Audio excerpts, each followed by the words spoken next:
The rain hammered against the cracked window of the tiny apartment like it was trying to break in. Sarah Ellis clutched the eviction notice in her trembling hands, the ink blurring slightly from the tears she couldn't stop. 8 months pregnant, her belly swollen and heavy, she sat on the edge of the sagging bed, staring at the man she'd given her life to. Tom Reynolds, the boy she'd met in high school, the one who'd promised forever under the stars at prom. The one who'd convinced her to drop her art school dreams to support his big break in music. Now he stood there, arms crossed, his guitar case packed by the door, looking at her like she was an obstacle in his path to stardom. "Sign it, Sarah," he said, his voice cold, devoid of the warmth that once made her melt. "Vanessa's waiting in the car. We have a flight to LA in 2 hours. Vanessa," his manager. His sleek, ambitious, connected mistress from the record label. The woman whose family owned half the entertainment industry in the city, worth at least $30 million. Sarah's hands shook as she looked down at the divorce papers, still warm from the cheap printer in the corner. "I'm 8 months pregnant, Tom. With your son.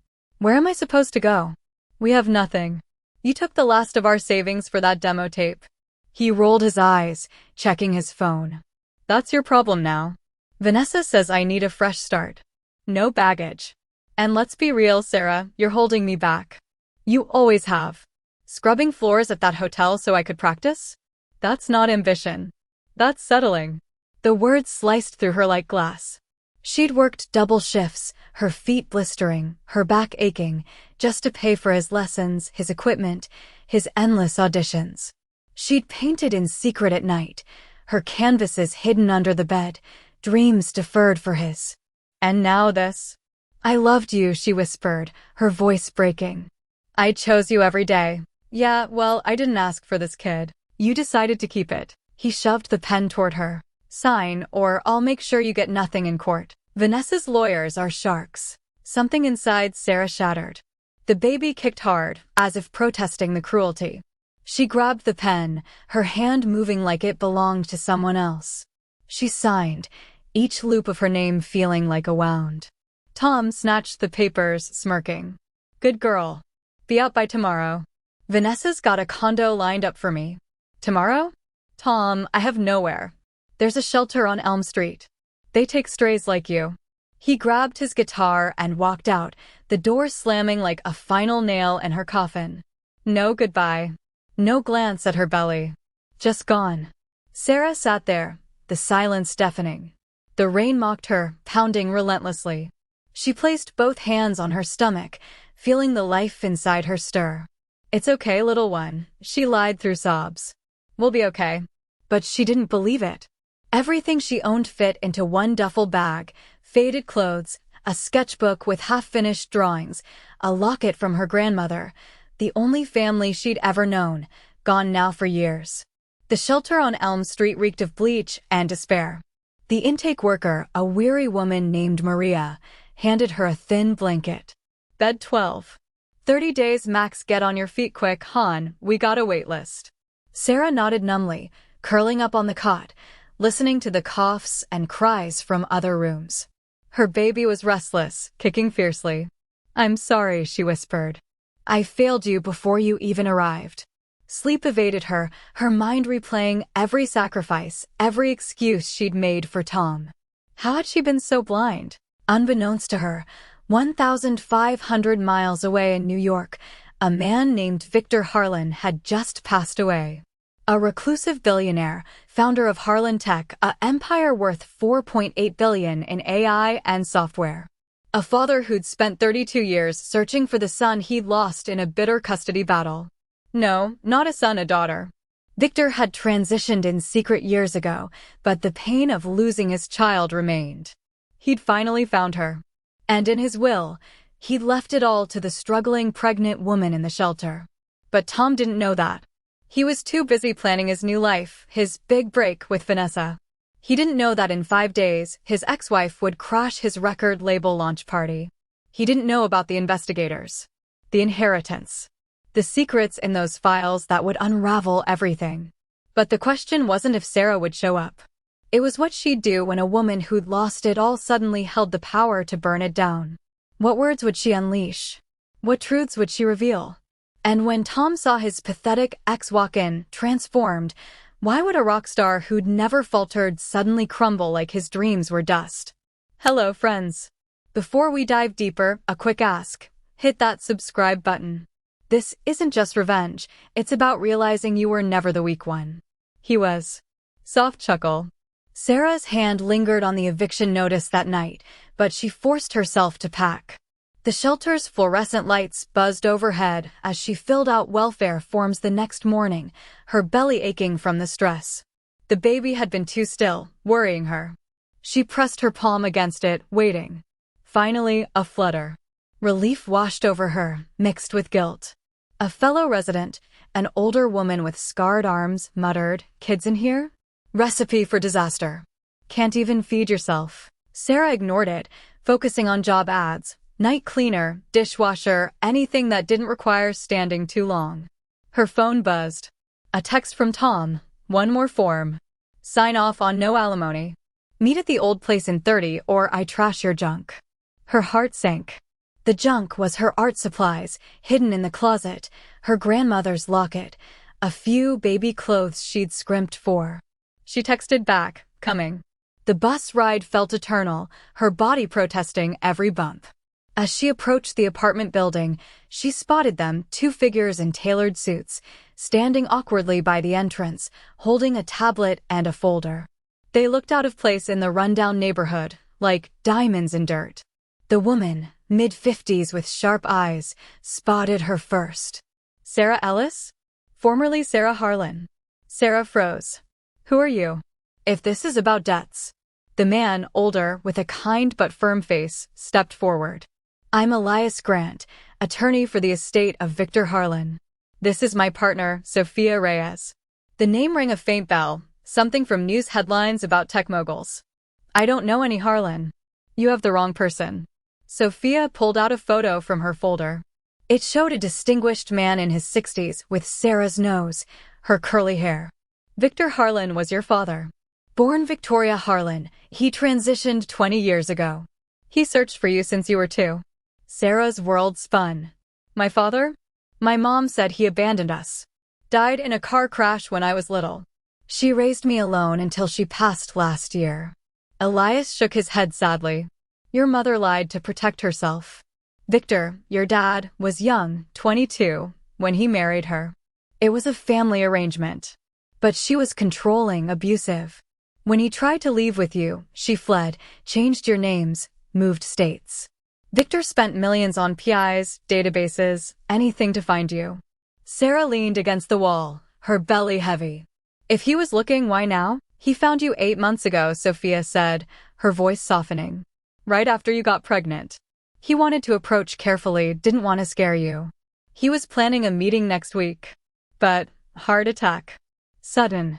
He was gone before he could say hello. 8 months. The timeline hit her like a truck. He'd known about Tom, about her struggles. He was watching? From afar, Elias confirmed.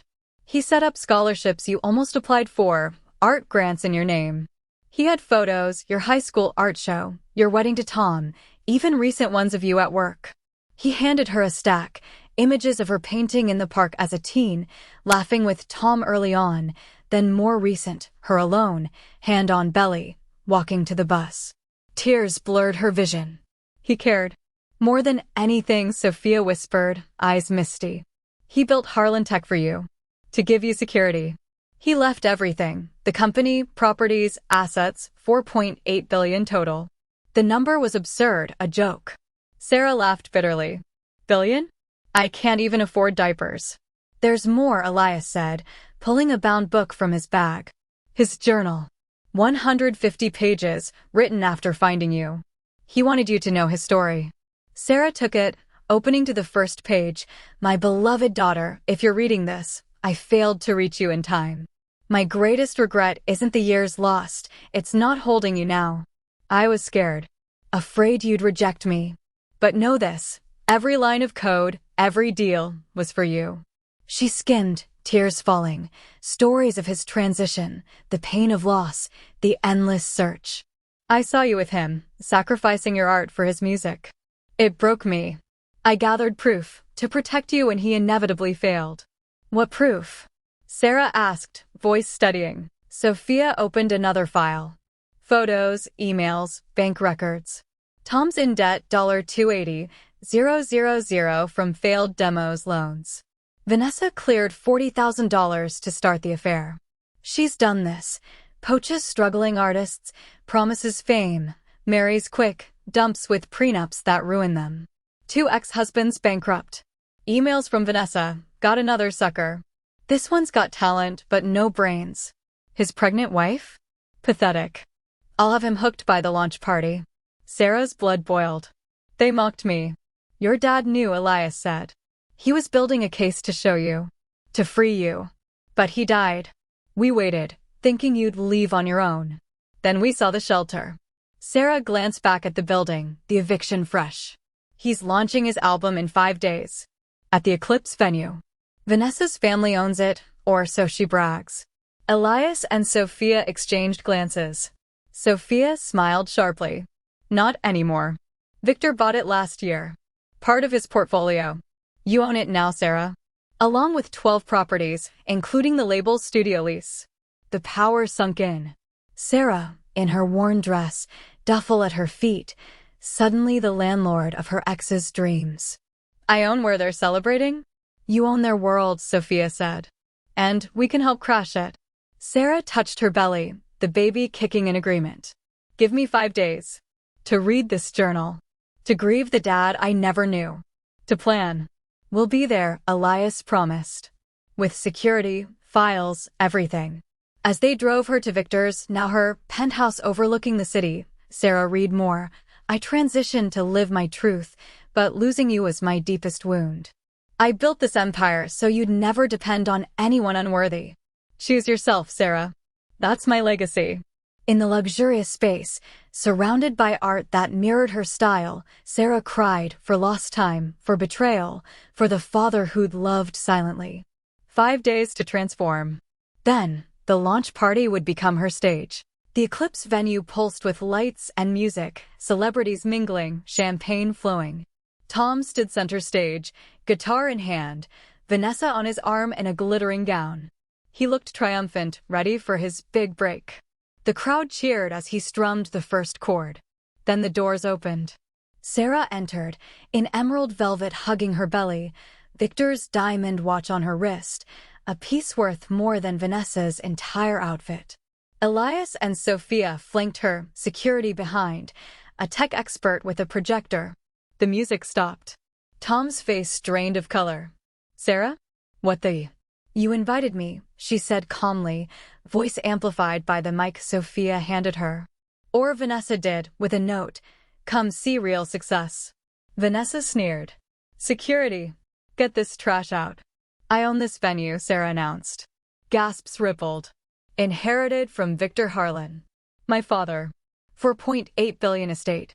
Tom laughed nervously. Lies. You're broke. Elias projected files, debts, emails, Vanessa's history. Tom Reynolds, $280,000 debt. Bought by Vanessa for $40,000. Her pattern, seduce, marry, discard. The crowd murmured, phones recording. Vanessa's texts flashed, sucker's wife is a joke. Pregnant and clueless. Tom turned to Vanessa. You said it was love. Sarah stepped closer. You chose fame over us. But I was always the strong one. Dad saw it, protected me from afar. Tom's knees buckled. Sarah, wait, I messed up. We can. No, she said. Sign away rights to our son. No support needed, I have billions. And Vanessa? Your studio lease? Terminated. 30 days. Vanessa fled, dress tearing as she pushed through the crowd.